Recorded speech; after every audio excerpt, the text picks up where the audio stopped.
आप जानते हैं इस संसार में हर इंसान सुख चाहता है, लेकिन फिर भी दुखी क्यों है? क्योंकि हम सुख को गलत जगह खोज रहे हैं। जिस प्रेम को हम संसार में ढूंढते हैं, असल में वो परमात्मा के लिए बना होता है। मनुष्य स्वभाव से सुख चाहता है, कोई भी दुख नहीं चाहता। लेकिन संसार के भोग ऐसे होते हैं जैसे एक शिकारी पक्षी को फंसाने के लिए दाना डालता है। पक्षी दाने को सुख समझकर उसमें फंस जाता है। वैसे ही मनुष्य संसार के सुखों में फंस जाता है और अंत में दुख भोगता है। धन, शरीर, रिश्ते, मान, सम्मान, इनमें कोई स्थायी सुख नहीं है, क्योंकि जो चीज बदलती है वो स्थायी आनंद नहीं दे सकती। आज धन है, कल चला जाएगा। आज सुंदरता है, कल नहीं रहेगी। और जब ये चीजें छूटती है तब मनुष्य दुखी हो जाता है। शास्त्र कहते हैं सच्चा आनंद केवल परमात्मा में है। जब मनुष्य भगवान को पा लेता है तब संसार की कोई वस्तु उसे आकर्षित नहीं करती। आप जानते हैं प्रेम का स्वरूप कैसा होता है?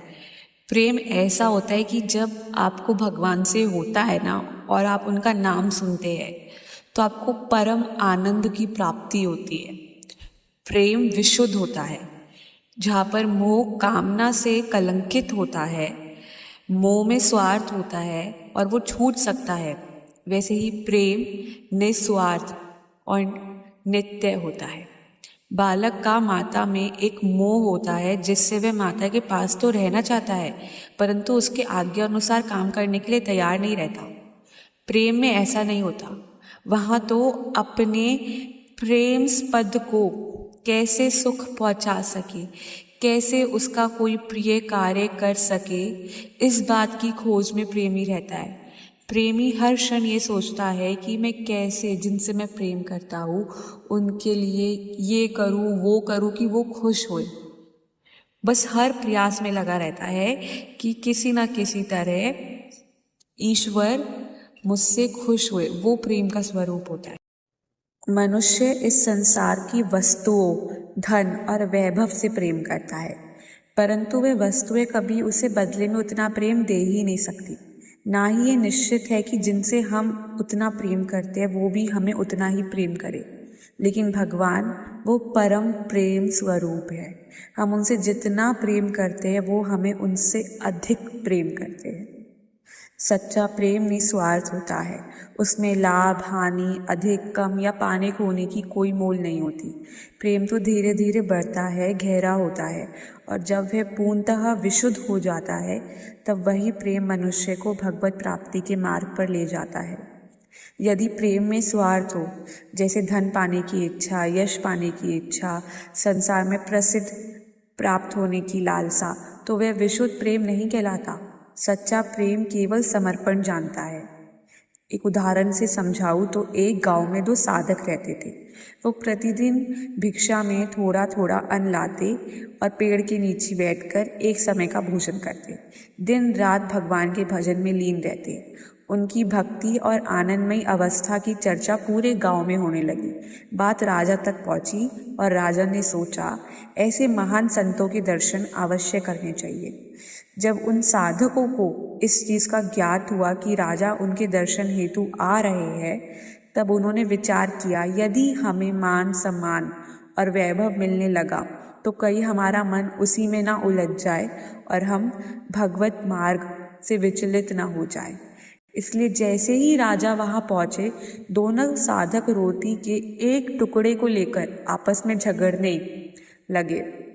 राजा ने यह दृश्य देखा और मन ही मन सोचा कि ये साधु तो रोटी के लिए लड़ रहे हैं, ये कोई ज्ञानी नहीं हो सकते, और वो वहां से चला गया। राजा के जाने के बाद दोनों साधक प्रसन्न होकर पुनः भजन में लीन हो गए। यही तो सच्चे प्रेम होते हैं और साधना की यही पहचान होती है। जहाँ भगवान का प्रेम जाग जाता है वहाँ मन, प्रतिष्ठा, धन, वैभव और संसार के सभी रिश्ते छोटे लगने लगते हैं। उस प्रेम की गहराई केवल वही जान सकता है जिसके हृदय में वो प्रेम जागृत हुआ हो। हम प्रतिदिन भगवान की पूजा करते हैं, भोग लगाते हैं, पुष्प अर्पित करते हैं, फिर भी कई बार हमें भगवान की अनुभूति क्यों नहीं होती? क्योंकि उन सब में प्रेम का अभाव होता ही नहीं है। श्रीमद् भगवद गीता में भगवान कहते हैं, पत्रम पुष्पम फलम तोयम यो में भक्त्या प्रशति, अर्थात भगवान पत्ते, फूल, फल या जल के भूखे नहीं है, वो तो केवल प्रेम के भूखे हैं। उन्हें केवल निष्काम प्रेम ही आकर्षित कर सकता है। जो भक्त भगवान को अपना सब कुछ अर्पित कर देते हैं, भगवान भी उसे अपना सब कुछ दे देते हैं। जैसे पूर्णिमा की चंद्रमा को देखकर समुद्र में उछाल उठने लगता है, वैसे ही भगवान की स्मृति से भक्त के हृदय में आनंद की लहरें उठने लगती है। जब भक्त भगवान के दर्शन के लिए व्याकुल होता है, तब भगवान भी अपने भक्त के लिए व्याकुल हो उठते हैं। जैसे भक्त मीराबाई के हृदय में श्री कृष्ण जी बसते थे, वैसे ही श्री कृष्ण जी के हृदय में मीराबाई बसती थी। यदि हमारे भीतर भी मीराबाई जैसा प्रेम, व्याकुलता, समर्पण जाग जाए, तो भगवान भी हमें दर्शन देने के लिए व्याकुल हो उठेंगे। अंत में भगवान को प्राप्त करने का एकमात्र मार्ग यही है, विशुद्ध, निष्काम और समर्पित प्रेम। ऐसा ही प्रेम गोपियों का भी होता था। प्रेम में ना नियम की ज़रूरत नहीं होती है। गोपियों का प्रेम भी ऐसा ही था। वो नियमों से नहीं, वो प्रेम से भगवान तक पहुंची थी। उनका प्रेम इतना शुद्ध था कि कृष्ण जी स्वयं उनके अधीन हो गए। ऐसे ही जब मनुष्य का प्रेम भी शुद्ध हो जाता है, तब उसका अहंकार मिट जाता है, डर मिट जाता है और दुख मिट जाता है, और वही प्रेम उसे परमात्मा से फिर मिला देता है।